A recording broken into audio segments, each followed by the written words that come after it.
The main sources of information about Viking voyages to America are the Norse sagas, especially the saga of the Greenlanders and the saga of Erik the Red. These sagas, written in the 13th century, describe the adventures of Vikings who traveled west.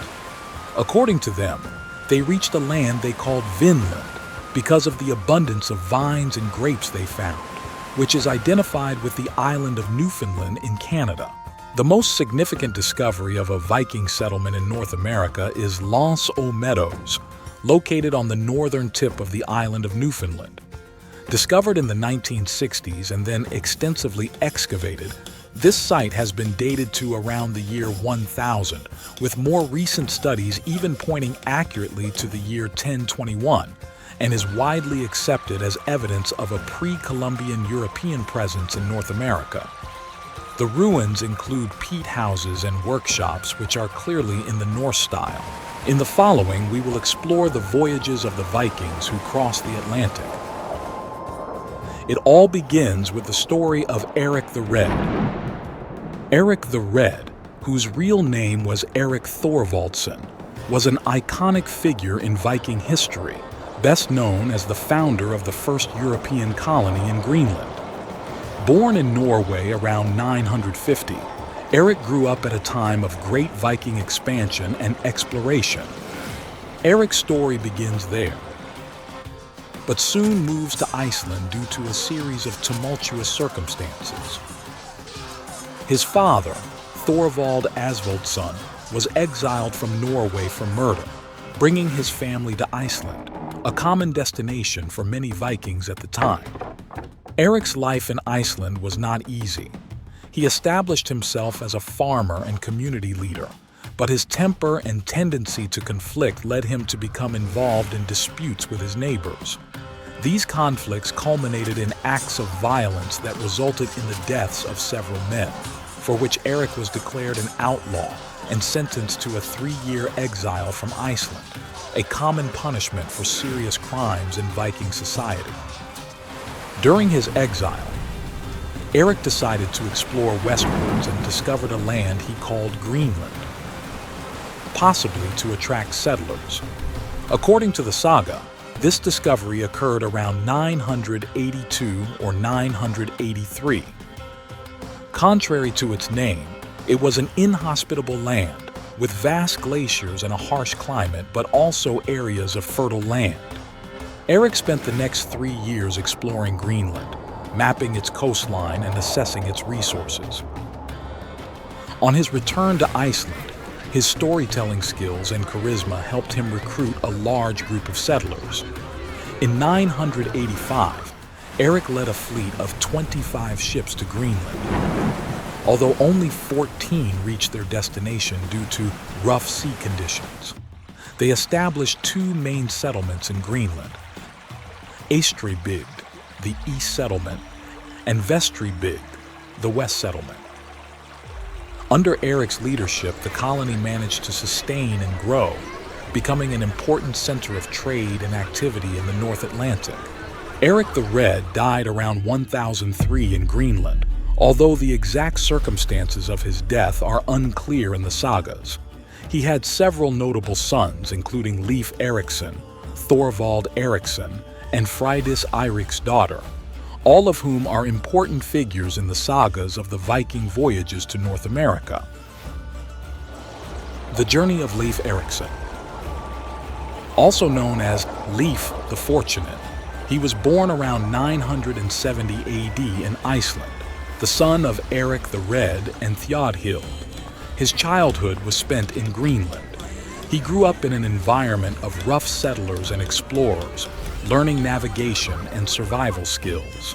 According to the sagas, Leif sailed to Norway in his youth, where he entered the service of King Olaf Tryggvason. During this time, Leif converted to Christianity, a faith that was gaining adherents throughout Scandinavia, and King Olaf commissioned him to bring Christianity to Greenland. Once back, Leif learned of the existence of lands west of Greenland through the stories of a merchant seaman named Bjarni Herjolfsson, who had supposedly sighted the North American coast but did not land. Around the year 1000, Leif organized an expedition to the unknown lands. Sailing west from Greenland, Leif and his crew first reached a land he called Helleland, probably modern Baffin Island, characterized by flat rocks and gravel beaches. Then they reached a forested land he called Markland, possibly modern-day Labrador, and finally arrived at a region rich in wild grapes and salmon, probably located on what is now the island of Newfoundland in Canada, which he called Vinland. There, Leif and his crew established a small camp, believed to be the first European settlement in North America, called Leifsbudir. It was probably located north of the island of Newfoundland. They spent the winter there, and relations with the indigenous peoples, whom they called Skraeling, are believed to have been mostly peaceful. They returned with timber and grapes, products of great value to the Greenlandic settlers. On his return, Leif earned the nickname Leif the Lucky, not only for his discoveries, but also for rescuing a group of shipwrecked sailors on their journey back to Greenland.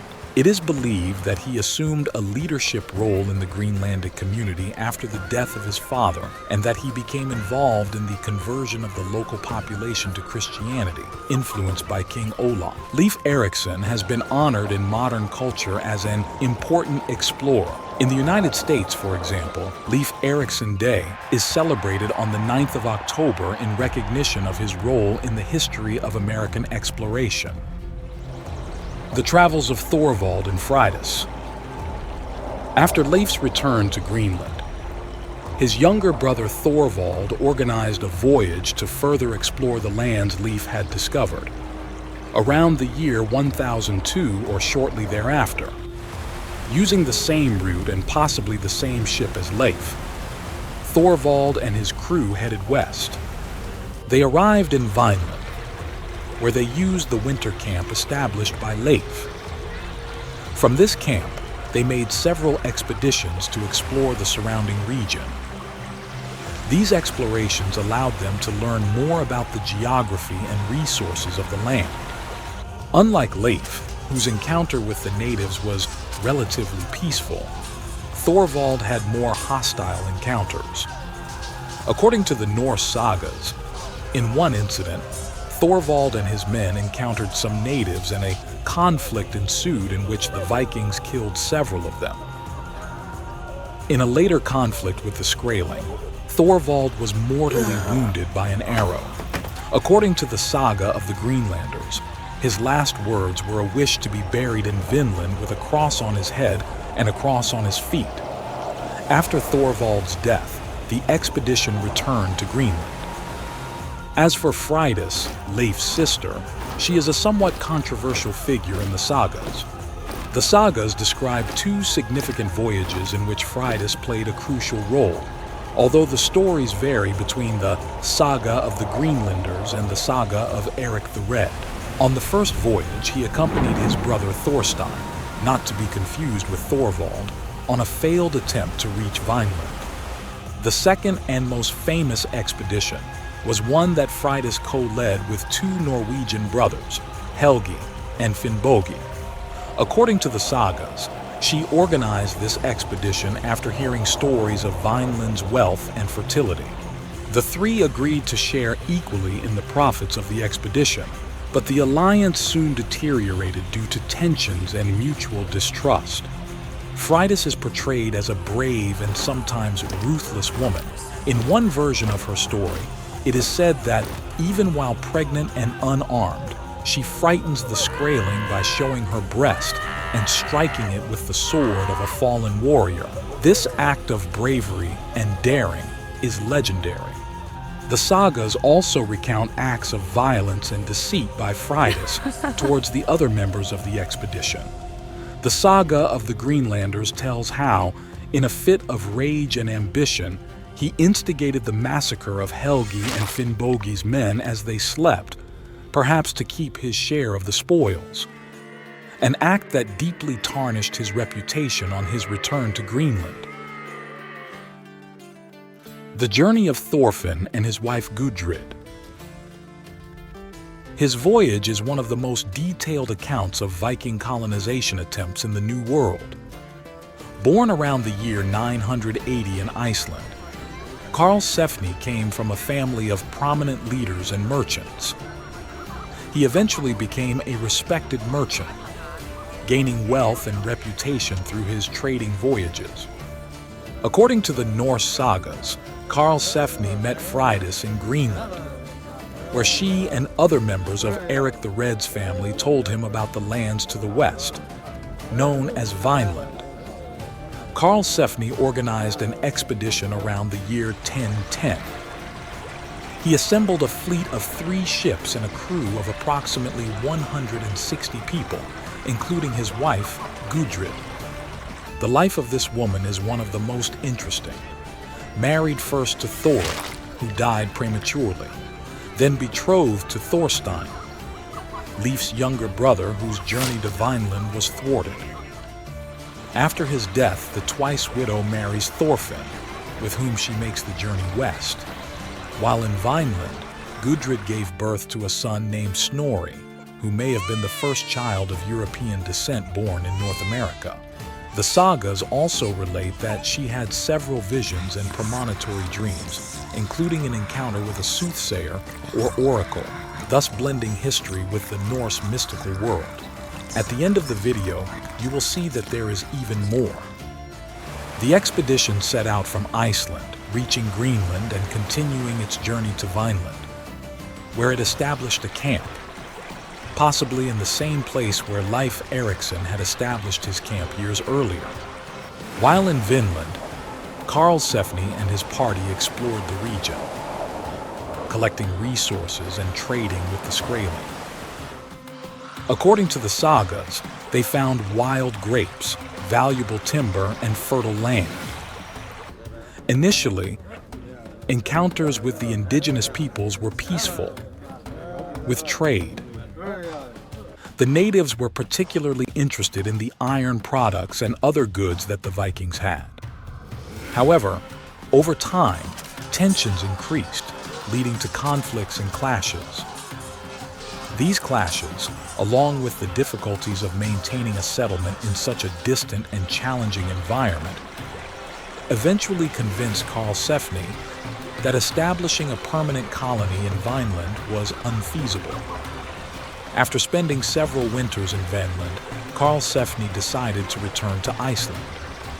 After her return and Thorfinn's subsequent death, Gudrid, now thrice widowed, made a pilgrimage to Rome.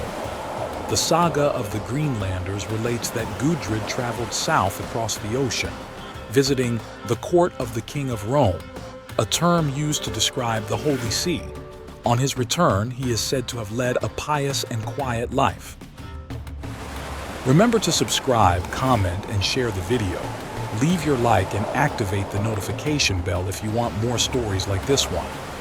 We say goodbye until next time.